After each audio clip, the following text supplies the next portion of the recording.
I spend a lot of time in schools. I just love them. They're places that are worth being in. The children are just delightful to be with, and I have some great times there. A few weeks ago, I was in a year 6, and they were talking about their World War II project. It was around VE Day, and the children were showing me these amazing folders they'd done.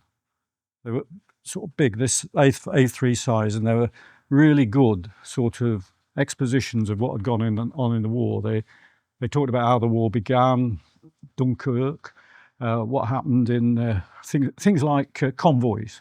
They got all this work on the Blitz and evacuation. They talked about how the Commonwealth soldiers had come to work in the British forces. It was lovely.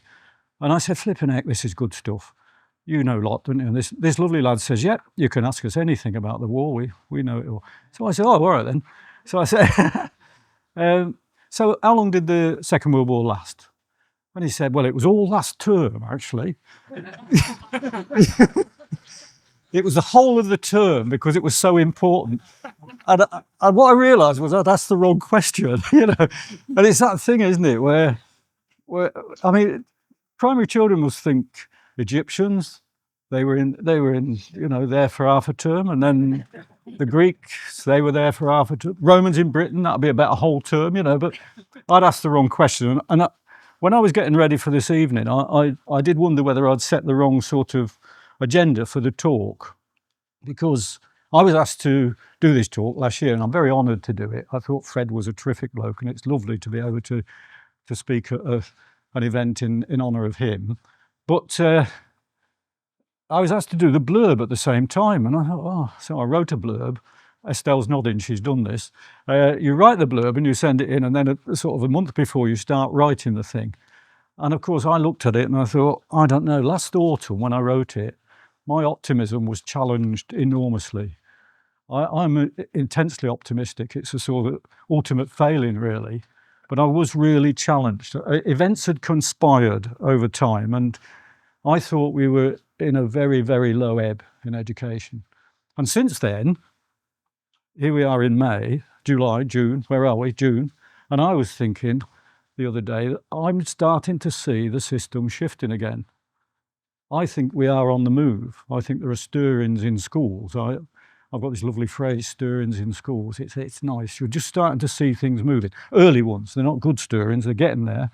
I think there's reasons. I think since we had the change of government, we've been rather quiet on announcements about what we need to do. There are various things, big announcements, structural announcements from the government, but typically rather quiet on things that affect teachers in the classrooms and quiet on things that affect head teachers in terms of learning and the way children experience school. And I think that's creating an opportunity for schools to think for themselves. They're not doing it much, but they are starting to do it. Some have stopped thinking, but some are starting to think where we go next. Ofsted's been a bit quieter. It's sort of licking its own wounds and working out what to do, how to come back into a new phase. But I think that's created the space for things to happen. Some schools, and particularly medium-sized multi-academy trusts, are starting to think it can't go on like this. And they say that to me. Head teachers and chief executives, as they're called, go, we can't go on like this. We've really got to change the way we're doing it. We've got to redefine the purpose of what we're doing for our children. Because at the moment, after several years of awkward leadership, we're finding ourselves in a place that we don't want to be. And I think this is really serious stuff that we as a nation have got to work out with. So why should I be worried last autumn about what was going on? And I think the main reason was the discourse at the time was so bad. At times there was no discourse. And I think we're just coming out of it, but we need to be aware it was there because we mustn't slip back. I was watching the withering of the profession, I thought, last autumn. I thought teachers were losing control. It was withering. Professionalism was going. I thought that leaders in schools were doing as they were told too much, not thinking for themselves. And I thought it was disheartening.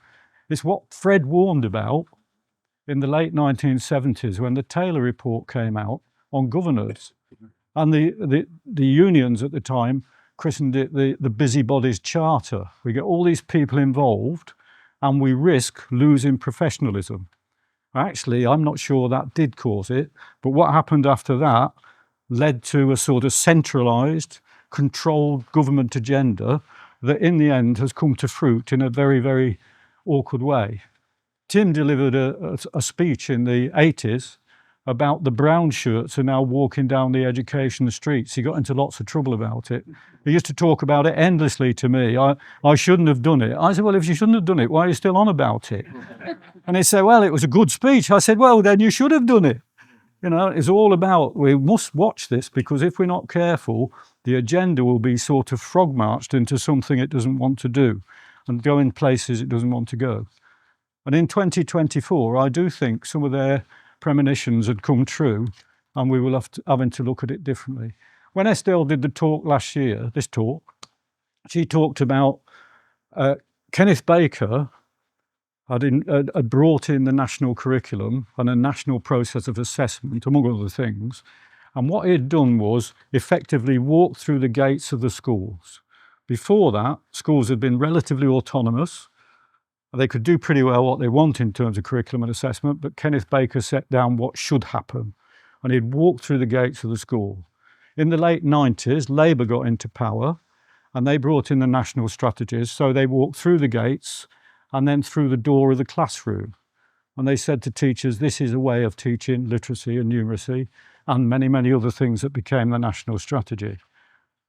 And then what, of course, happened was in 2010, Michael Gove and Nick Gibb moved into authority at DFE, and they didn't just walk through the gate and through the classroom, they walked to the child's desk. And in their curriculum, they said, what you will do is do your calculations in the way that we define. You will learn to read using phonics in the way we define, using the phonics system that we define. So they walked straight from the outside, through the gate, through the classroom, onto the desk. Not only that, they also changed the way that teachers were trained and expected to develop. So they carried out a market review of teacher training, initial teacher education, and they carried out a review of how teachers would enter the profession. So the number of teachers trained through universities reduced and the numbers trained directly in school increased, which has some benefits, but you've got to be careful. And at the same time, they created their national professional qualification agenda, along with the early career framework, which is provided entirely by approved providers, which limits the agenda. And so not only did they walk through the gate, through the classroom, onto the desk, they walked into teachers' minds. And why I was so despondent last winter was that so many teachers were accepting this to be the way it has to be. So many leaders were saying this is the way it has to be, and so many were taking this into their own, they were acquiescent. The only debate that seemed to be there, again depressing, seemed to be on this Twitter, Xy thing, and even that debate is entirely toxic. It's caustic debate, people arguing with each other all the time, taking polar opposites, fighting against each other over very, very small things. Many chief education officers in multi-academy trusts, chief executive officers in multi-academy trusts were telling me that many of their head teachers, their heads of school, were more and more dependent, more and more compliant, asking what they had to do. Because what was happening was the system was centralising so much that everybody behaves in the way they're asked and they think they better check it out before they get on. And that's what you get when you get an overmanaged, centralised system. You get people who are treated in the way that they then behave. So head teachers are treated as branch managers, teachers are more and more becoming operatives, and children, too often, are seen as sort of units of production. How many predicted GCSEs have you got? How many Progress 8s have you got? So you're treating children in this way that sees them as the unit of production that justify the role that you've had set upon you. It seems to me that if you put that then with a centralisation of an inspection agenda and the way that Ofsted has worked over time, what you're doing is creating something that schools can't get away from at the time when you're asking them to be high quality, moving forward in a big way. If I meet a head teacher, and I meet lots, and they'll explain their school to me, I can guarantee that within 4 sentences, they'll tell me their Ofsted grading. It's a very funny way to live your life. A few more sentences later, they'll tell you the P8 score in a decimal point. And they'll also, if they're in a primary school, they'll tell you their sort of progress measures. They always do it. They always then slip in something about their deprivation index, because that sort of explains any anomaly in the system. And on top of that, they tell you where it is in terms of percentages. So I currently estimate that 74% of schools in this country are in the bottom 10% of deprivation. You have to be really deprived. I go to some of the most idyllic places in the country, and I'm told that if we lift the carpet, I don't know what will come out because I never listen to the rest of the sentence, but the idea that this is a really, really important aspect of our schools is something that we just have to keep thinking about and working on. Now, there have been many, many successes over the years. The problem we've got is that if we're not careful, we say it was really good because we've succeeded. Are we doing better in the PISA rankings? I mean, I'm sure that pleases some children in Darlington enormously. I'm sure they're absolutely so glad that they're part of a country that's beating everywhere else. But we're a system that's got a long way to go, a long way to go. It's still the fact that the least qualified staff have to work with the children with the most profound disabilities. And that's a really odd situation in this country. If you went to the legal places along here with a really big court case coming up, you would hope to work with the head of chambers. They wouldn't say, I'm sorry, he's outside doing bus duty. He'll be doing the work that needs doing to try and get you the best outcome you can get. And some of our children in the most need are worked with by the least qualified. That's not a bad thing if we help them to be the most qualified they can be as we go forward. Teacher retention. Ever since I started teaching, I've read that most teachers are thinking of leaving in the next 4 years. There comes a point when it's not crying wolf anymore. You know, I'm still at it. I've not left, so, it wasn't me. Who was it who said it? Last week I heard at a conference that 48% of teachers are thinking of leaving in the next 5 years. I don't know whether they really are or whether it's just news. But there is a fact that we are struggling to get good teachers, and they have a different attitude to public service than teachers did 5, 10, 15, 20 years ago. They see their relationship with a job in a different way. They enter the job asking different questions. They work in different ways. But it is a worry. There's an advert on television at the minute for teaching. I don't know if you've seen it. It's such a lovely job. I tell you, it is a great job. You play table tennis with the children. You have a chat with them around the playground. You laugh a lot when you're teaching. I've seen it. It tells you do. Now, in the schools I go in the secondary schools, because the advert's from secondary, in the secondary schools, the teachers are in a rush to get to the next lesson within the next 4 minutes. They see 200 and odd children in a week. They hardly have a chance to know the names. They see them through the marking they have to do, which is now speeded up with AI. And they don't have those lovely opportunities. And too often we're putting up signals about what teaching's like and then offering something different in the real world. I was sitting at some traffic lights the other day in a rather large city in the Midlands, and there was a massive billboard next to me, and it said, "We are looking for superheroes." And it was a picture of a classroom. And the superheroes were Batman, Spider-Man, and the Incredible Hulk. Now, I was going to complain about that because Wonder Woman wasn't on there. But the point was, this is the way teaching is now being promoted, that we need these superheroes. It was a trust who apparently want the best teachers for their children, but we're calling them superheroes. Teaching's a job. Teaching's a job where you engage with the children, make a difference to the future, give children the opportunities that they can, form relations that will take. It's not being a superhero. Who's making it this? Alistair and I were just talking about micro-scripted lessons, and he showed me the the text for a micro-scripted school. We'd gone through 4 screens and they hadn't even got in the building on what you've got to say, how you've got to be. Teaching's about bringing yourself to children, being a person with children, not a robot. So what are we going to do to make this go on? The YouGov survey, I love these surveys, the YouGov survey of 18 to 25-year-olds found that 41% of Gen Z, I call it Gen Z, most people who aren't Generation Z, Gen Z say Generation Z, don't they? So I know you have to say Gen Z. 41% of Gen Z are not proud to be British. That's a fascinating thing, isn't it? After all those years of fundamental British values. Fundamental, not just ordinary British values, fundamental British values. I go in schools where they all have they have a screen, they have a board about that big just inside the front door with pictures of phone boxes and fish and chips. Names of prime ministers, pictures of archbishops of Canterbury. That's an interesting one.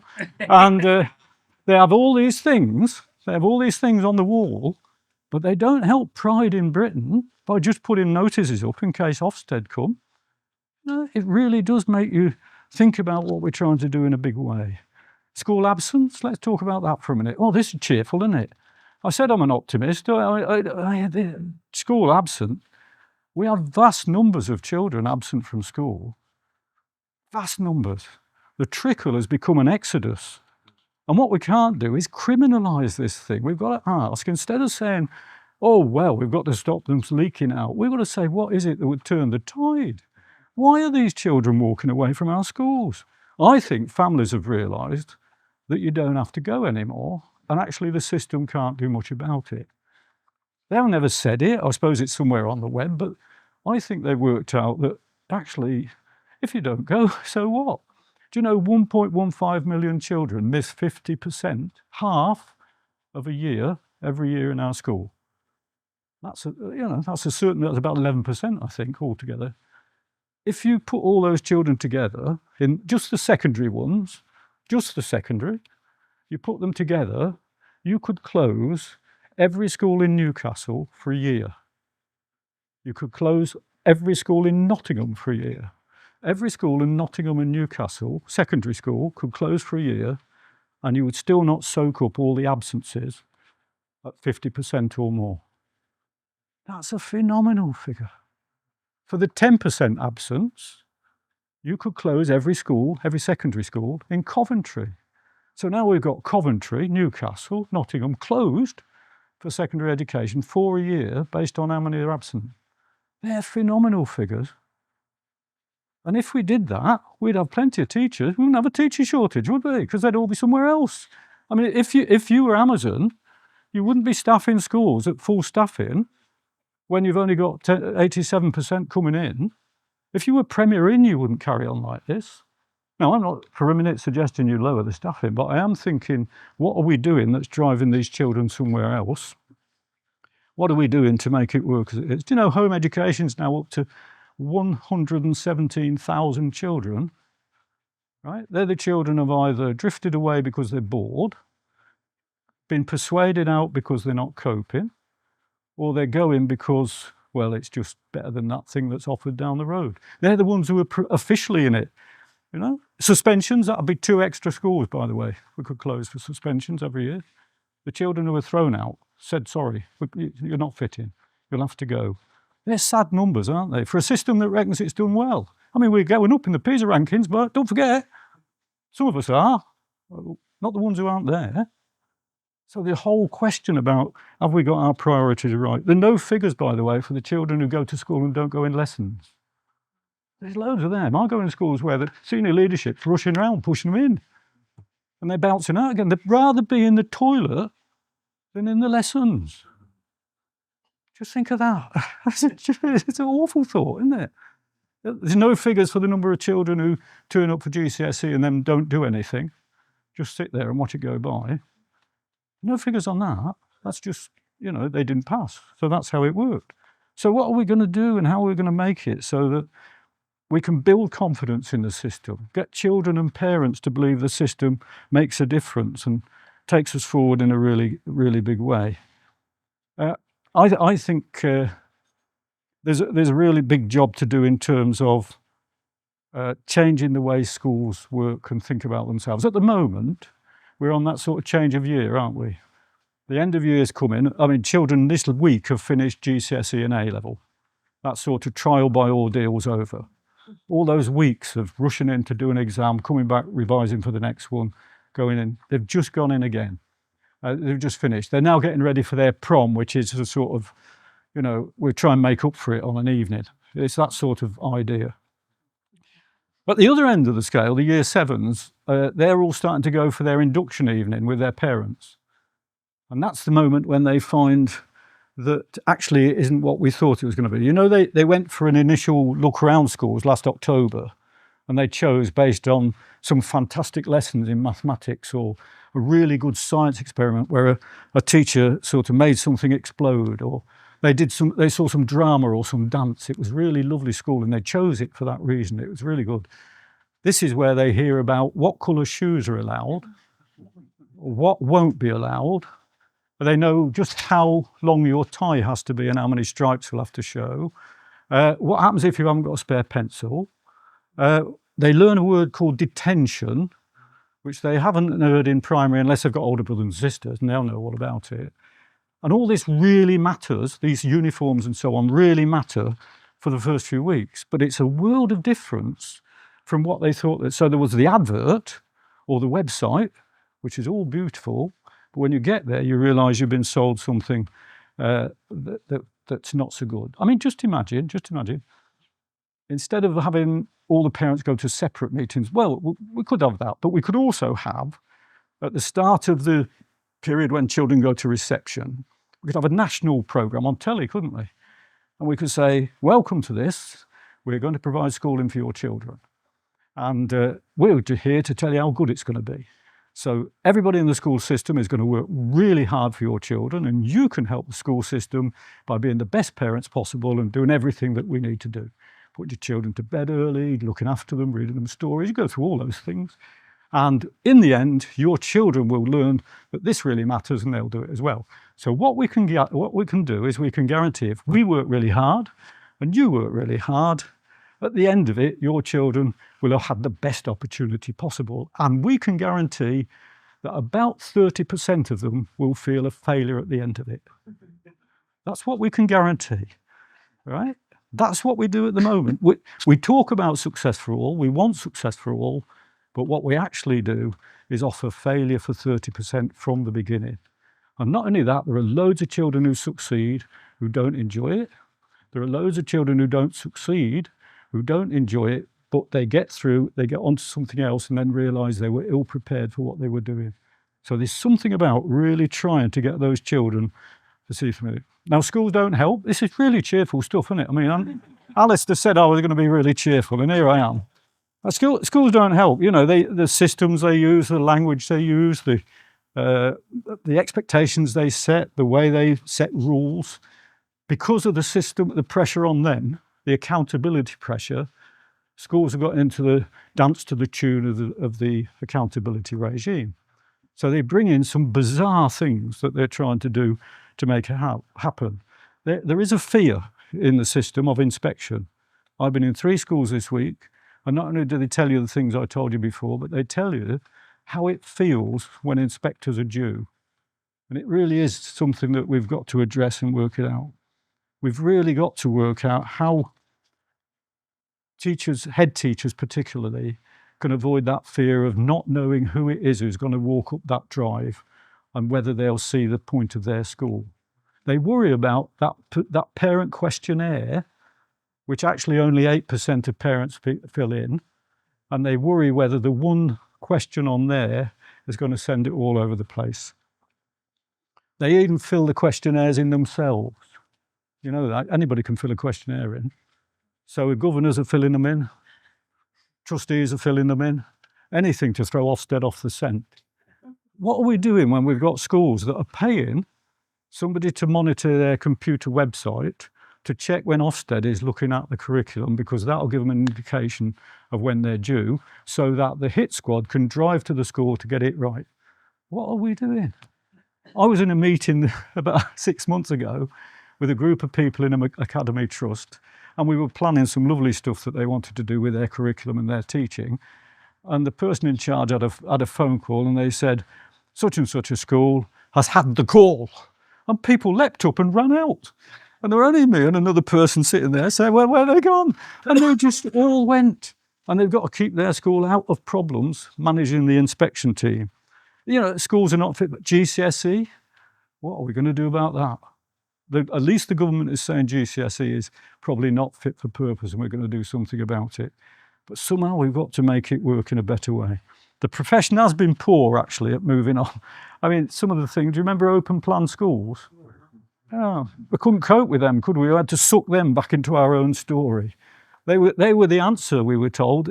Some schools had developed open plan primary schools. They were absolutely brilliant. So they started to build open plan schools. Within weeks, teachers were sort of building walls with shoe bags. I need my classroom. I can't do this. I can't do this. So I go in schools now and I knock on the walls when I'm walking around with their head, and I say, this used to be open plan. And they say, what was that? I said, this wall here, it's false, you know. That's why you've got the smallest classroom ever with 38 children in it, 30 children in. What are you doing? And they don't know about building schools for the future. Absolutely brilliant programme that was. Absolutely brilliant. I was chief education officer at the time, and with heads and others, we sat there and we planned and we planned. What will the future be like? If that's what the future will be like, what will schools be like? If that's what schools will be like, let's do buildings to fit. And now we go around schools that are built for the future, and heads say, well, it didn't work in the way we're expected to deliver lessons. So we got people in these little units. I go where there are 3 lessons going on in 3 alcoves, and they're all on the same PowerPoint. And I thought, why didn't you use a lecture theatre? But we can't do that because we've got to manage the way in which we're looked at. Do you remember interactive whiteboards? They were great. For a while, we interacted. And then we called them whiteboards and stopped. And now they're screens. And often the screens are basically blackboards without any dust, but we're running on electricity. And we show loads and loads of PowerPoints in an era when we're worried about children's screen time. So we say we're worried about screen time and show hundreds of those. But running a good school in an accountability programme is really difficult. And the danger is that you become out of date. I mean, Ofsted's amazing, isn't it? They're always solving their own problems, because that's their problem. At the moment, they've got a problem and they're trying to solve it. I just think even if you have a good school at the minute, in Ofsted terms, you've got a school that's not fit for purpose. And that's the real problem.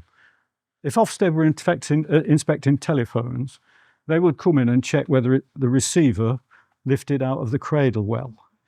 They would check whether the cable that linked the receiver to the base set got tangled a lot. They would check whether the dial went round well, because they're checking something we don't use anymore and isn't fit for the purpose. Do you remember when telephones moved on to press button? We thought that was really good, didn't we? Right? When they invented that thing which was a brick that you carried around, everybody laughed. But here we are 20 years later with these things called phones that take photos, that you can do it pretty well anything with. Well caught. That you can do pretty well anything with, and hardly anybody uses them to ring people up. We do everything but by the look of it.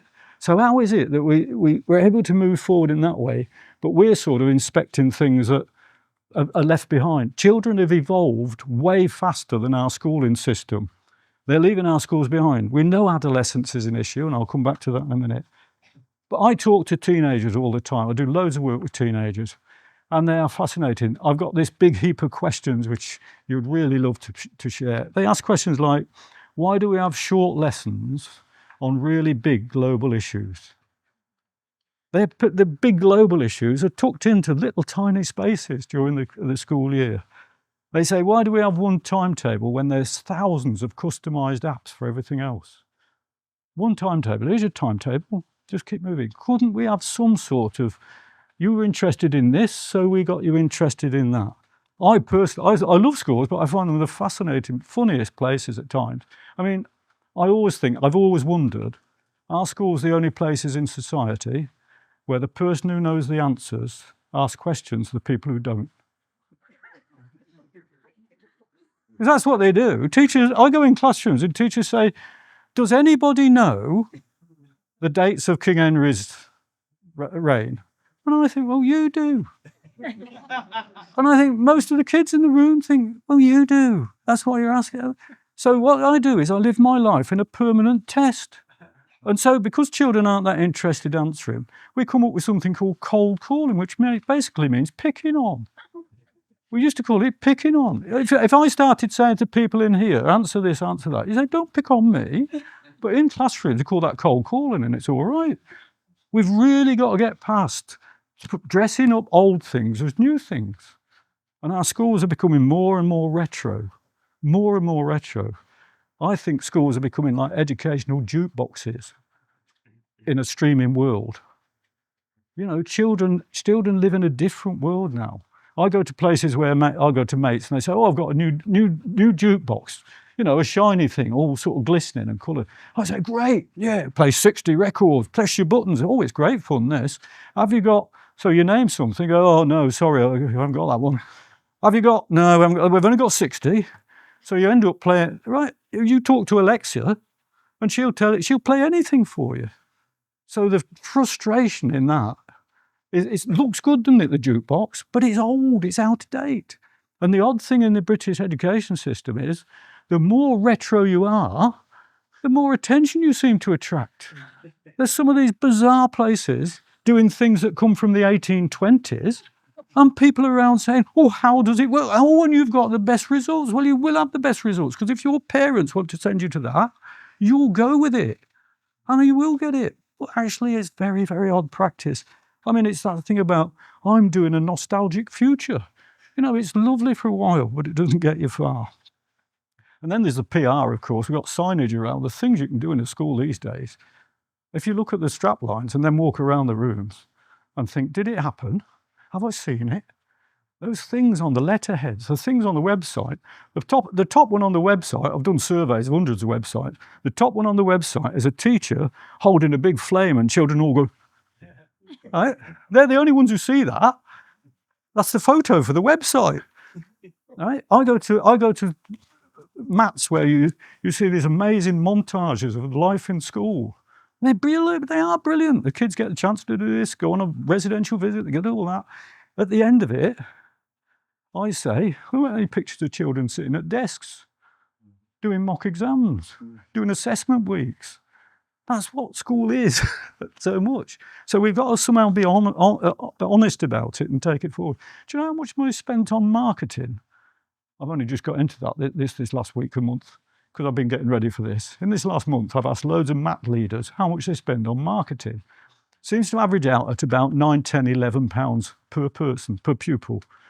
So that's a lot, isn't it? Over the country, I reckon it's about £99 million a year on marketing.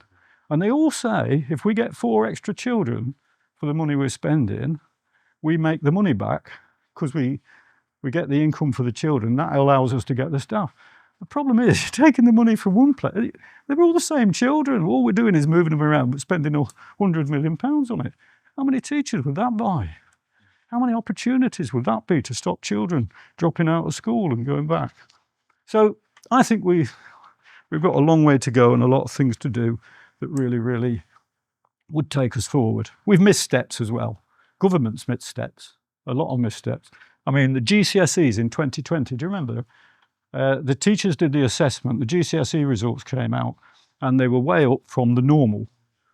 And the press were all over it. And the minister at the time, well, he wasn't very good, was he? But the minister at the time said, we'll get back to normal as soon as possible. Right? And the shame was that we didn't think, hang on a minute, is this telling us something? That the teachers are assessing like that, and the real results, year on year, are showing this. Because it showed all sorts of interesting things if ever you got past the headlines. But we missed a chance, and, well, at the time they missed most things, didn't they? So that's where we were.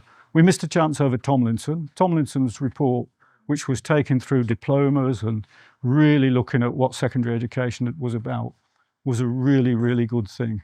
And that just fell away overnight. And that was such a shame because it was working. Every Child Matters. That was absolutely bringing the teaching profession together, but not only bringing the teaching profession together, bringing social care, police, health, agencies, all around the child. And it was starting to work. And one person's decision took that away. And I don't think we got on top of pay either. I think we are all over the place with head teacher pay, recruitment and retention pay, encouraging people into the profession. I think you've got to do something about student teachers not having to pay student fees on the basis that they give us at least 6 years in teaching, build a commitment to teaching because we invested in you. I trained, Alistair said about my family, I went to college. I got a grant. I was paid for to do the course. I got a grant, and I got full board and accommodation as well. At the time, I didn't realise, but I think I gradually understood that I was being invested in, and I think I've had a commitment to paying back to the public sector ever since. I don't think anybody ever said it. I don't think I've ever sort of written it down, but I think there's something in the nation's invested for me, and I'll give something back. And you try to do that. Now, everybody doesn't, but actually you would get a long way if we thought carefully about how we want our people to be public sector people, public servants. We used to call public servants, now we're the sector. How fascinating different. So what would Fred and Tim have said? I've been thinking about that because I've been getting this ready. They were great allies. I mean, they together with others, they established New Visions for Education group, and Tim used to laugh after one of those meetings because they were mainly online after COVID. Tim used to laugh with me about New Visions. Have you seen us? You know, I don't know what the geriatric New Visions are, but we're not exactly pictures of newness. Fred supported Tim in a wonderful court case in the 1990s when he took on a minister, and they were great allies in terms of campaigning and where they are. But I think there's a clue in that. I think Fred would have been, he would have been campaigning and challenging all the way through. He challenged so many things as NUT General Secretary. He really carried on challenging after he finished. I've ready for this. I've looked on the web and listened to loads of interviews over many, many years of Fred talking about current education policy and what we need to do. And he was incisive, he was challenging, he was making them think. I bought his book just to sort of go through it. And most of it's about meeting Russian leaders and things like that. I thought this will tell me more about meeting ballerinas and stuff. I didn't know all this. All about West Ham as well. But it was lovely to see all that. But actually, he would have been there fighting. I met Fred several times when I was teaching in schools, and he was always somebody who sort of challenged it and made it move forward. Tim would have been campaigning in a different way, because Tim always tried to swim across the tide. Tim hardly ever went against the tide. He used to try and get in front of the tide, but a lot of times he used to swim across it and see if he could end up in front. And he would have been playing every little game he could to try and find a gap in the hedge or find a way through this new thing. He would have been finding good practice, going on about it, increasingly building up people. But interestingly, towards the end of his life, Tim was starting to despair about some of the stuff that was happening, particularly this micromanagement of teachers, this pressure on teachers to stick to the script, this idea that you only did things in certain ways. So there we are. I think things will change. So here's some nice bits because we're, part way through. It's not been gripping so far, has it, in terms of cheery? I was a bit worried when Alistair was saying I was a cheerful bloke because I knew what was coming. But it's going to change. Everybody says AI is going to change it all, don't they? And then the government announced we're going to have AI for lesson plans and assessment. Well, given lessons aren't very good, why would you want to make them more economically and more efficiently not very good? I cannot believe that we're thinking it's a useful thing to outplan lessons. Equally, I can't believe it will be useful for assessment, except it might speed it up so teachers can actually think about being a person and relating to the children better. But I do think AI has got lots and lots of opportunities coming with it, which I'll talk about in a few minutes' time. But in this book, which is part of the sort of fee for being here this evening, there are lots of examples of how people might imagine the future. This was a book that three of us got together after Tim died to try and sort of say there's a legacy there and there are things we should take forward, and wouldn't it be a shame if we lost some of the impetus. And there are 64 contributions. The first few are contributions about his life and where he grew up and things like that. The second half of the book are a series of contributions that are 1,000 words long. They're essays about aspects of the future in education. They're written by the great and the good, people whose names you'll recognise. And I think they're really quite stimulating in terms of, have we thought of it this way, have we looked at it that way? But there are some really good contributions from names that you may not know, less well-known names, but people who do really good at the base of the system almost. I don't mean base at the bottom of it, but just at the base where things happen in the really nicest way. So I'd point you towards Louise Blackburn's chapter, which is a chapter about how dangerous it is to label children and what you can do to enable them to flourish and grow. I'd point you to Lucy Kirkham's chapter, which is about teaching children about global sustainability. And towards the end of his life, Tim was working really hard to get schools to think on issues of environment. I'd point you to Anna Bush's chapter on conferences for sixth formers, which helped them to see the world in a bigger perspective than just A-level. And Tim had been working with some mats to set up some conferences for sixth formers over the last couple of years of his life. And I'd point you to Ellie Costello's piece, Ellie's here, Ellie Costello's piece, which is One Day at a Time. And it talks about how we help children who find themselves to be square pegs in the educational round hole and what we do to help them. And Tim, in the last 10 years of his life, he was always committed to equity for children, always committed to giving the best for children. But in those last 10 years, he really worked on what we do for these children at risk of being left out and really disadvantaged because of their circumstances or places they found themselves. So the book shows way forwards. And as I say, they are stirrings and things that we might like to think about. I actually think the rise in SEND diagnoses, because I think it's the diagnosis that's rising, I think that diagnosis will lead to more personalised agendas in schools. I mean, how will schools manage unless they respond to the different agendas that are coming towards them? Now, some schools will manage because they're still selecting schools, and they will say, you only come to us if you can conform to our retro school.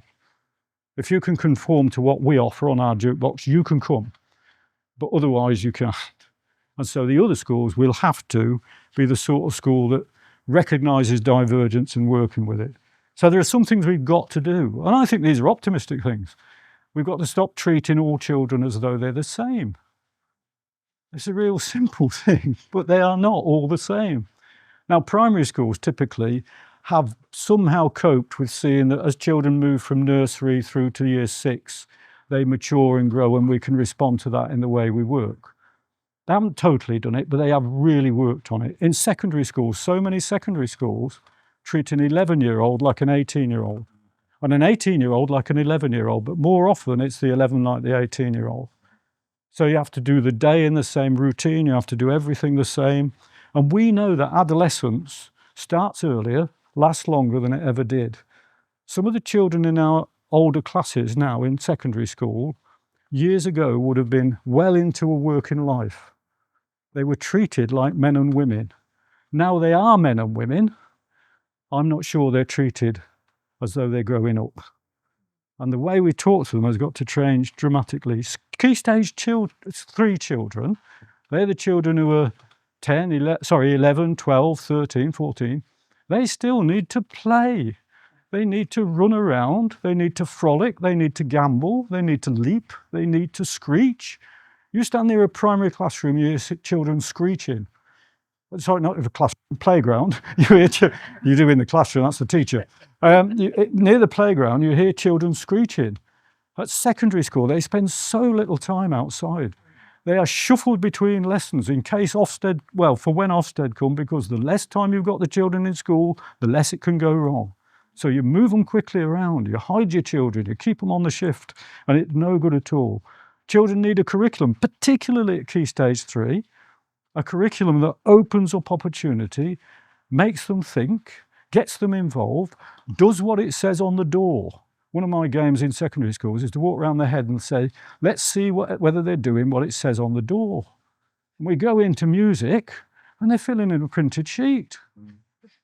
And then you go down the corridor and there's children in drama filling in another printed sheet. because they've got to summarise learning, so they've got evidence. In the chemistry lab, are they doing chemistry or clerical work? Because if they're going to spend the time doing clerical work, just get loads of desks in. And that might justify why they're coming in office wear. You know, why do we come to school dressed as office workers? It's a really fascinating concept, isn't it? I'm sure that helps them learn better. And we've got to do something to give children this belief that coming to school is about doing it. I'm getting to think that you'll soon learn to swim by colouring in pictures, filling in printed sheets, naming the different strokes you can do. We know you swim by doing it. So how do we build the lesson around that to make it work? So I think government and teachers have a role to play in making it move forward. By teachers, I mean the profession. I think they're a really big role. First of all, I think there has to be an acknowledgement of the dire strait that exists in some schools, the state we've got in. I think schools are pretty nice places in the main, but sometimes they're not. And what we've got as a pickle, we've made a lot of steps forward, but goodness me, we've got to think about it. And unless we're honest, we won't get anywhere. And that's not the sort of typical way Labour's explaining everything at the moment. I think there has to be a sort of rounded sort of picture of why. And then to say, how are we going to move it forward from where we are so that we get really good progress in the future? And that's about government of the people, for the people, with the people. So the people in this case are the teachers. Surely in a democracy we accept that teachers and schools do the things that government thinks is right. That means establishing with the people what will be best for the people, and that we have a dialogue that really moves us forward. Not necessarily a union dialogue, but a dialogue with the profession that's different. I think it's odd that teachers are waiting at the minute to see what the next Ofsted framework is, to see what the next curriculum is. The national curriculum's so new, I think we could really think about it in a big way and help it to move on. So things will change if teaching and governors work together and take us on. I sort of live in the vain hope, and I know it's a vain hope, that we have government and teachers working together through dialogue and conversation rather than posts. But I think that is a vain hope. And it's sort of cut to the chase. What is going to happen? Well, I think one thing that will change will be out of control, out of the government's control in this country and other countries. I think there will be massive change in qualifications. Here's a prediction that people will laugh at, but I tell you, when it happens, remember this. I think that there will be a massive change in qualifications because some big tech giant will start to say, let's set up global qualifications. And they won't be in science or history or art or geography. It'll be in smaller elements of them. Because gravity is gravity in Mexico, Wales and Norway. Erosion's erosion in Australia, Thailand and Peru. Latent heat is latent heat in Canada, and it's latent heat in Brazil, and it's latent heat in Vietnam. And when the tech giant starts to offer qualifications in latent heat, qualifications in, they'll be criterion referenced, not that sort of version of norm referencing that happens at the minute. There'll be when you're ready to do it, you can do it. And they'll be on a micro-credential basis. So you can do this in latent heat, and if you want to move on to this, that's the next stage. And what that will do is create a vastly different thing because you will not be able to control the qualification agenda. And the minute universities and employers start to accept those micro-qualifications, and employers will do it first, that'll be the point when the whole system has to change. And it will change rapidly because schools will then become places which are all about relationships, and there'll be places where you work to make the concept of latent heat or gravity be a reality in your thinking and your understanding in a different way. So children will be asking, can you teach us about focal length? And schools will have to work out how to make that focal length make sense to those children in a different way from simply colouring this picture. Write these words, have a test, do an examination, find out where you are. So there'll be different places in all sorts of ways. I'll just now refer to the open school. It's a chapter in the book written by Fiona Aubrey-Smith, and it talks about schooling being open in the sense of opening doors to children rather than closing things down. I think in the future schools will be less cohort driven. In this country we have to do everything by cohort, don't we? We can't, every child of a certain age has to move at this point. We can't think of it in a different way. You know, when they were releasing prisoners from prison the other month, I mean, they were too full up, so they had to let out some prisoners, and they got to let out, I can't remember the number, so 300, I'll make the number up, 300, and they said, oh my goodness me, it's going to be awful, because everybody's got to get ready to release them on a Monday morning at the same time. And I thought, well, they're all being let out early. Why don't you let 2 a day out for a month? You know, from each prison. It would save all that trouble. You have press all over the place, watching them all come out at once. We have to do everything by cohort. We haven't got flexibility. I think schools will get massively more flexible. There will be intergenerational work in a big way, and children will engage properly with business so that we don't have this work. So, well, in most places now we don't even have work experience. And children have to find their own work experience, which is a massive equity issue. Maybe work experience could be ongoing all the time, not in that week of a summer term where children think work is always in hot weather. You know, really give children the chance to work with grown-ups and take things on a big way. I think children will have to be, from school, engaged in recreational activity and charitable activity, much more than they currently are. So recreational activity is really, really important. It means recreation. It's that moment when you take yourself away from all the pressures and recreate. Now, if we've got such a mental health crisis as explained, surely we need to be teaching children how to recreate themselves in the right way and take things forward. So in the open school, we've started to move forward. I'm working with 20 secondary schools across the country, and they've started on the open school concept. What that means is you basically give children an attitudinal survey. There's loads of those around. We've got a particular one we use, but instead of giving cohort data so you can keep Ofsted happy, this tells you about individual children. They know it's not confidential. They know you'll find out about them. And then the ones that we're particularly worried about, we started from here, we have a conversation with them about what it is that's troubling them, how we're going to stop them dropping out of the system and where they're going to go. They have an open school coach. The coach works with them to find them something that will help them to find the way to make meaning of learning. So it might be something recreational, it might be something that's vocational, it might be something academic, it might be something challenging, it might be on the web, virtual, it might be real, it might be short term, it might be long term. But really giving children a chance to move forward in their own way. And what we also do is map for the school every provision that's in the area so that we can direct the children to the right things at the right time. What we're finding in the first 20 schools we've been working with over the first year and a half is that all those things they've been worried about, like attendance rates, dropout rates, children not coming to school, children playing up, behaviour problems, they're starting to diminish.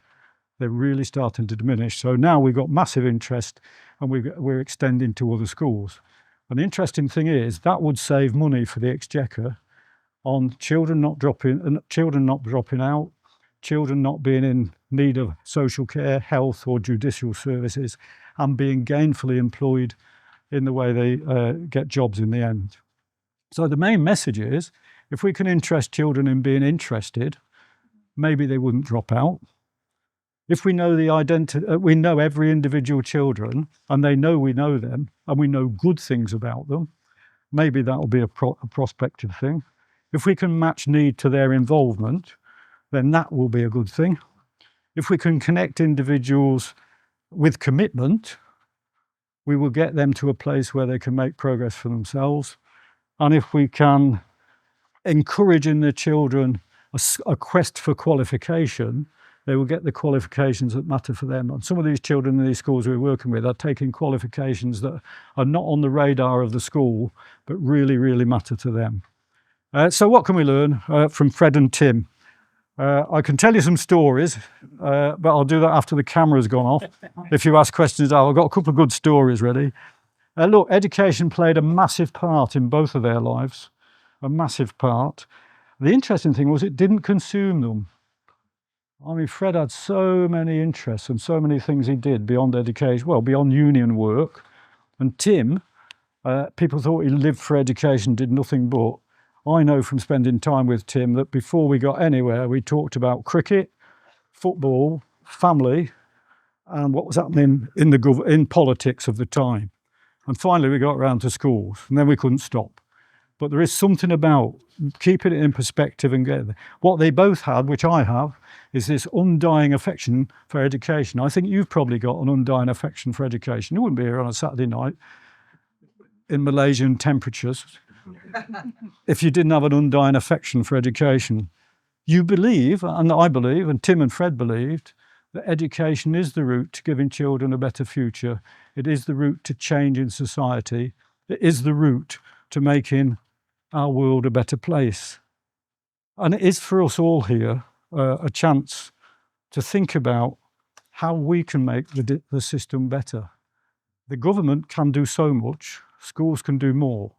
I think if everybody here went really connected, I know you already do, most of you, if you really connected with 10 schools and thought these children in 20 years' time will bring back to mind their experience in this school in an instant, we would ask the searching questions, we would offer the advice, we would offer the challenges that took children and the schools to different levels. You'd want children to remember good things. So all of us, we all have to keep doing good things to get children the best opportunity possible. Thanks for listening to me.